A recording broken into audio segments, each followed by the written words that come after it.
Hi everyone, it's Mary from Joyful and Mary Quilting, and welcome to this month's session of Mary's Threads, Ask a Quilter.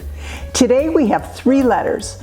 One about avoiding those puckers on the back of your quilt when you're quilting, one about getting your quilting mojo back, and a third about choosing the right batting. Just as a reminder, this is a place where we celebrate the way you quilt and say goodbye to the guilt and pressure that too often sneaks into our sewing rooms. Each one of us brings a different style, different preferences, and different experience levels, and our own beautiful quilting personalities to the table. And what's our motto?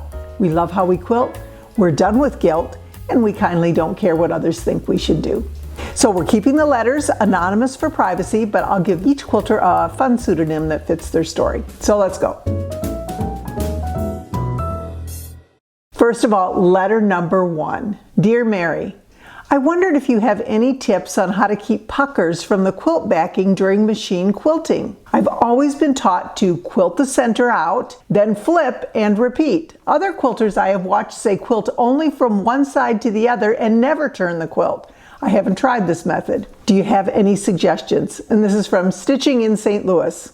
So dear Stitching in St. Louis, puckers on the backing are one of the most frustrating parts of machine quilting, and they usually happen because the layers shift as you sew, not necessarily because you're quilting in the wrong direction. So first of all, my first suggestion would be to make sure you lengthen your stitch length to about a 3/4 or a 3/5.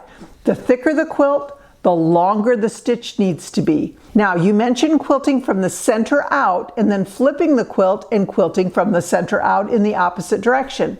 That's a very common quilting method, and it's taught really to help balance any stretching from the feed dogs. Now, keep in mind that flipping the quilt can also change the weight and the drag of the quilt, and that can cause the backing to shift, and that creates puckers. So I find that a good basting technique is so important. I like to use the 505 basting spray, but you can also pin baste or glue baste. That works well also. In my beginning quilting course from Novice to Confident Beginner, I get in detail and demonstrate the way I baste a quilt. This is just a brief demo on how to baste your layers together. First of all, you have your backing. Remember, your backing and your batting are cut slightly larger than your quilt top. Depends on your method of quilting, how you're going to do that, but usually a couple of inches extra on each side is good. You want to make sure that this is smoothed out, that it is taut, but it is not stretched. So you smooth it nicely, get all those wrinkles out, and as you're going along, you can see it needs a little bit more smoothing. So I'm going to tape it using my painter's tape around the edge. So once I've smoothed it all out and I'm not stretching it, then I know that that's going to help me with keeping puckers from gathering on the backing, but we still want to make sure we do everything right. The next thing we're going to do is we're going to take our basting spray or glue or whatever product you're using, and you're going to spray it on the back. If it's a small project, you can place it down here and smooth it out. But if you're quilting a large quilt, you want to take that batting, first of all, and roll it up. So we've got it rolled up, and we're going to spray maybe a certain part of this backing, not a lot, because it does lose its tackiness as it dries, but it still will be able to keep this batting in place. And then you're going to place the batting on top of the backing and smooth it down. You'll spray again, small area, smooth again. Spray again, small area, smooth again. And you're going to keep doing that until you have that batting basted to the backing. That's really important. Now we know it's smooth. We have been smoothing this out. Time to put our quilt top on, center it on the batting and the backing, and you're going to do the same thing. Whether it's a large quilt top, you still want to make sure that everything is nice and smooth. So you are going to roll it up, spray, small area, usually about whatever your fold is, and then you're going to unfold it and smooth it. Now you'll be able to feel where that tackiness is.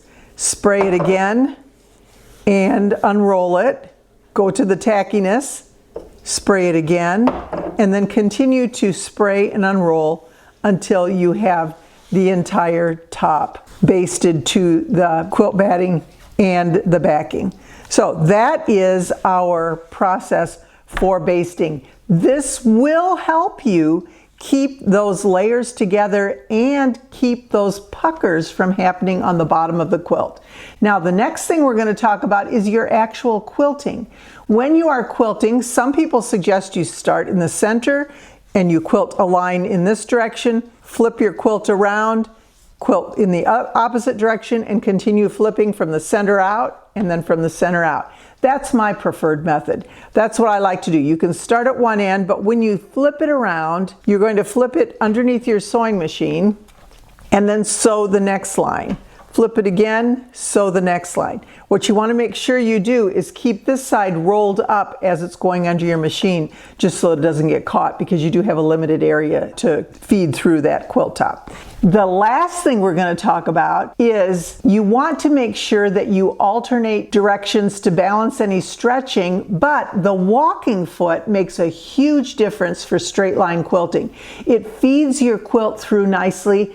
And you also want to make sure as you're doing that you don't have the quilt hanging off the table and creating a lot of drag. You have to sit on your lap, throw it over your shoulder, make sure it's rolled up. You just want to try and keep everything so that you don't have to push or pull your quilt. You're just going to guide it along. Again, as you're sewing, make sure you're smoothing out your quilt as you go so that you can avoid any of those puckers on the top as well. It's a process I think sometimes can be a little cumbersome and a little difficult, and we tend to avoid it as quilters, but once you get your system down, you'll be able to do it and those puckers will go away. Letter number 2. Dear Mary, I need a kick of inspiration and need to get going. I am in such a slump and can't crawl out. Help. Stuck in stitches. Dear Stuck, first of all, welcome to the club. Every quilter, no matter how experienced, goes through seasons like this. Creativity is not a straight line. It ebbs and it flows. The most important thing to know is this: you do not quilt your way out of a slump by just waiting for inspiration. Sometimes that happens, but more often it doesn't. You quilt your way out by taking one small step, and I mean small. Don't start with the big quilt that feels overwhelming. And don't go in your closet and tackle that UFO that's been staring at you for 2 years. Instead, here are 5 steps that I would suggest you follow. Step number 1, flip through some of your patterns or a book or even a favorite YouTube channel or website. Maybe check Pinterest. No pressure, just remind yourself what's out there. Step 2, pull out a few of those favorite fabrics that you've been saving and think about what you may create with them from the ideas you've just gathered. Step 3, if need be, straighten up your sewing space. This is a great place to start anyway, because a messy area really doesn't invite creativity in quilting, so clean it up. Step number 4, cut the pieces you need for one block or one small project. And then step 5, sew for 15 minutes, set a timer, and give yourself permission to stop. You know, momentum is a really funny thing. Often the hardest part is just sitting down. Sometimes a slump isn't about quilting at all. Sometimes it's just about life. Maybe you're tired or you're stressed or you're distracted, or maybe you're just carrying too much. And if that's the case, give yourself some grace. Quilting should be a joy, not another item on your to-do list. So one thing that always helps me is changing things up. You might want to try a technique that's new, or check out a new ruler and see what it can do. Maybe you want to join a challenge or sew something small and finish it quickly. A finished project, even a tiny one, can be the spark that lights the fire. And here's my biggest piece of advice. Don't compare your current season to someone else's finished projects. Sometimes inspiration comes just from starting that creative process. So here's your assignment. Today, pull a few of your favorite fabrics and put them where you can see them. That's it. No pressure.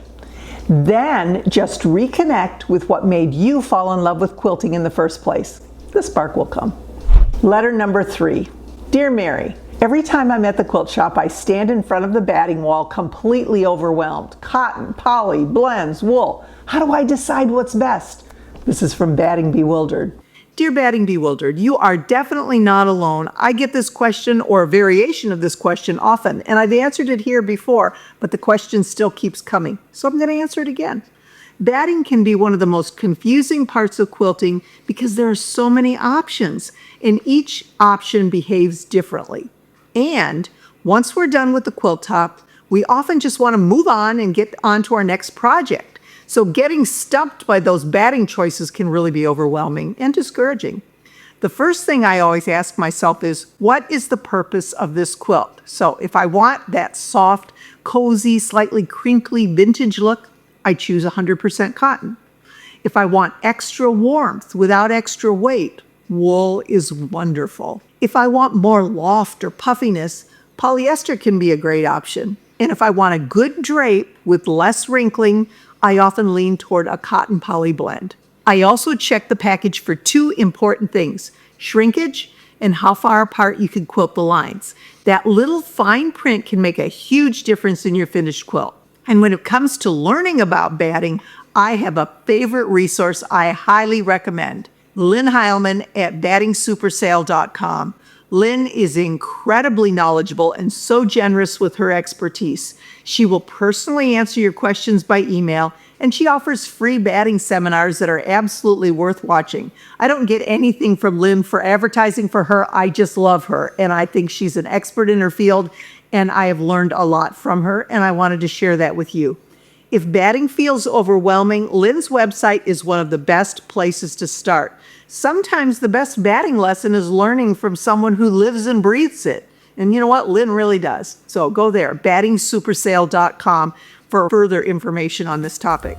And by the way, the quilt behind me today is the quilt we create in our Aim for the Stars course, and the link is in the description below. So if you've enjoyed today's session, please click like and subscribe to the Joyful and Merry Quilting YouTube channel so you don't miss the next one. Also, every Monday I send out an email with a short 2 to 3 minute Mary's Merry Moment video. If you go to joyfulandmerryquilting.com and enter your email address, you can subscribe to that as well. You'll also get free access to my How to Create the Perfect Quilt Block Every Time workshop. And if you have a question or a story or a comment you'd like to share here, send me an email, mary@joyfulandmerryquilting.com, or just leave a comment on this video. Your letter might be featured in a future session. Remember, we love how we quilt, we're done with guilt, and we kindly don't care what others think we should do. I'm always trying to be joyful, but I will always be merry. Thanks for joining me.